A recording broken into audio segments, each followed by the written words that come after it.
আপনার 2 দিনের ফাঁসি হওয়া উচিত। কয় দিনের? আপনার এক নগদে 2 দিনের ফাঁসি হওয়া উচিত। ফাঁসি তো হয়ে গেছে স্যার। আপনি আসেন। এই যে এই লেখাটা পড়তে পারেন? জি। পড়েন তো। মামা আমাকে ডিজেল দিন। জোরে বলেন। মামা আমাকে ডিজেল দিন। মামা আমাকে ডিজেল দিন। না সরি, মামা ডিজেল দিন। মামা ডিজেল দিন। হ্যাঁ। ডিজেল চাইছে, উনি তো চাইছে, এখন দিতে পারবেন? দিয়ে দেবেন? না আমি তো চাইলে দিতে পারবো না। হ্যাঁ চাইলে দিতে পারবো। তাহলে ওই চাইছে তো, আমি চাইলে দিতে পারবো না তাকে। চাইছেই তো, এটা গণলেখা, সবার কাছে চাইছে, সবার কাছে বলা, তাই না? তা তো অবশ্যই। আপনি চাইলে কি দেবেন? না। আপনি যে বিকাশের টাকা নিয়ে গেল, চাইলে দিয়ে দিলেন? না, উনি তো বলছে আমি এখানে কর্মকর্তা। হ্যাঁ, কি বলছে আপনাকে বলেন তো প্রথমে? আমার ফোন দিয়ে বলছে যে আমি রকেট অ্যাকাউন্টের কর্মকর্তা, আপনার অ্যাকাউন্টটা 1 তারিখ থেকে 5 তারিখ পর্যন্ত আমরা সাময়িক সমস্যার জন্য লেনদেন বন্ধ থাকবে, আপনার অ্যাকাউন্টটা ভেরিফাই করার জন্য আমরা একটা ওটিপি পাঠিয়ে দিয়েছি, আপনি এটা বলেন।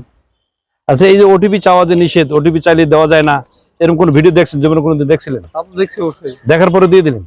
কারণ উনি এমন ভাবে বলতেছে যে আমার এই যে আপনার গত 1 সপ্তাহ আগে নোটিশ এসেছিল ডাচ বাংলা থেকে, নোটিশ আসার পরে বলছে যে 1 তারিখ থেকে 5 তারিখ পর্যন্ত আপনার সমস্ত ব্যাংক বন্ধ থাকবে লেনদেনের জন্য। এদিকে আসেন। এই যে দেখেন, উনি দয়ালু ব্যক্তি, ওনাকে ফোন করে বলছে যে আপনার রকেটের সাময়িক লেনদেন বন্ধ করা হয়ে গেছে, একদম এটা চালু করতে চান কিনা? কতদিন থাকবে? বন্ধ থাকবে, আপনার 5 দিন বন্ধ থাকবে, এটা চালু করতে চান কিনা? বলছে হ্যাঁ চালু করবো। তারপরে কি ওটিপি চাইছে নাকি? জি, মানে উনি একটা নাম্বারে কল দিছে, ডাচ বাংলা যে অ্যাকাউন্টে মানে যে টাকা তুলে যে নাম্বারটা আসে, সেম ওই নাম্বার আছে আমার কাছে। ফোন চাইছে, পিন নাম্বার চাইছে, পিন নাম্বার দিছি, পরে ওটিপি চাইছে, ওটিপি দিছি, একটু করে টাকা আমার কাছে উঠে গেছে। চিন্তা করছেন? এখন বুঝতে পারছেন কত টাকা নিছে? 24,500। 24,500। এই ম্যাডাম, আপনার কত নিছে? কত? বুঝি নাই। 46। 46,000 টাকা। আপনার কি একইভাবে বলছে? হ্যাঁ, কিভাবে? আচ্ছা থাক, ওনার দরকার নেই। আচ্ছা, আপনার 46,000 টাকা নিয়েছে, যে কোনো ভাবে ওটিপি চাইছে, ওটিপি দিয়ে দিয়েছেন, তাই তো? হ্যাঁ। আচ্ছা দেখেন, উনি এর আগেও এই ধরনের ভিডিও দেখছে যে ওটিপি দেওয়া নিষেধ, ওটিপি দিলেই মোবাইলে টাকা নিয়ে নেয়।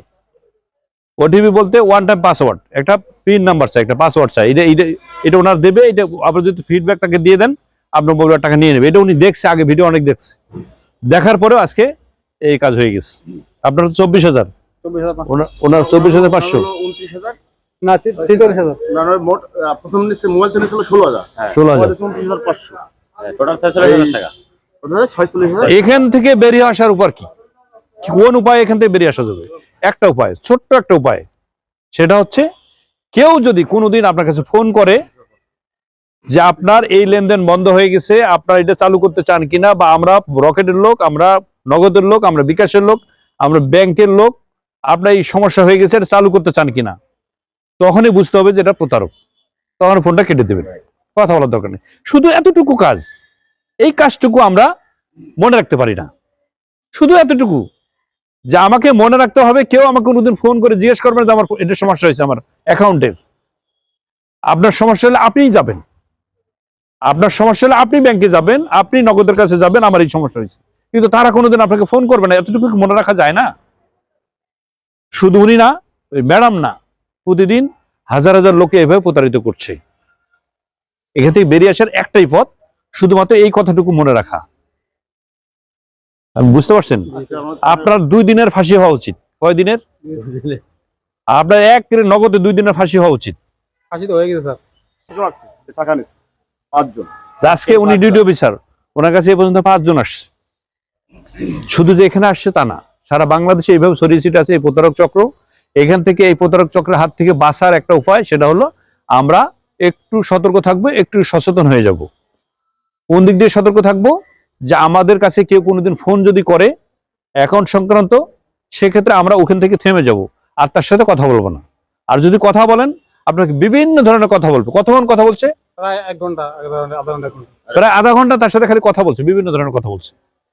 তা আপনার বোঝা উচিত, তারা এই অফিস আদালত ফাঁকি দিয়ে আপনার সুবিধা আদায় করার জন্য, আপনার সুবিধা দেওয়ার জন্য তার আধা ঘন্টা ধরে আপনার সাথে কথা বলবে, এতটুকু তো বোঝা উচিত।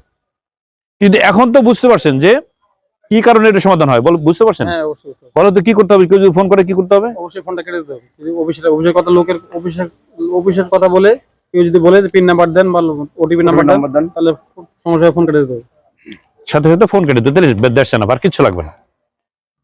এই ভিডিওর মাধ্যমে আমার মনে হয় এর আগেও একাধিক ভিডিওতে বলছি আমি, আবারও বলি, কেউ যদি কখনো ফোন করে খালি এতটুকু মনে রাখবেন যে আমার কোনো ব্যাংক কর্তৃপক্ষ, কোনো এজেন্ট কর্তৃপক্ষ, বিকাশ, নগদ, রকেট, কেউ কোনোদিন আমাকে ফোন যদি করে তাহলে বুঝবো যে এটা প্রতারক। থেমে যাবেন, কথা বলবেন না, দেখবেন যে আপনার মোবাইল টাকা সবগুলো সুরক্ষিত থাকবে, টাকা কেউ নিতে পারবে না।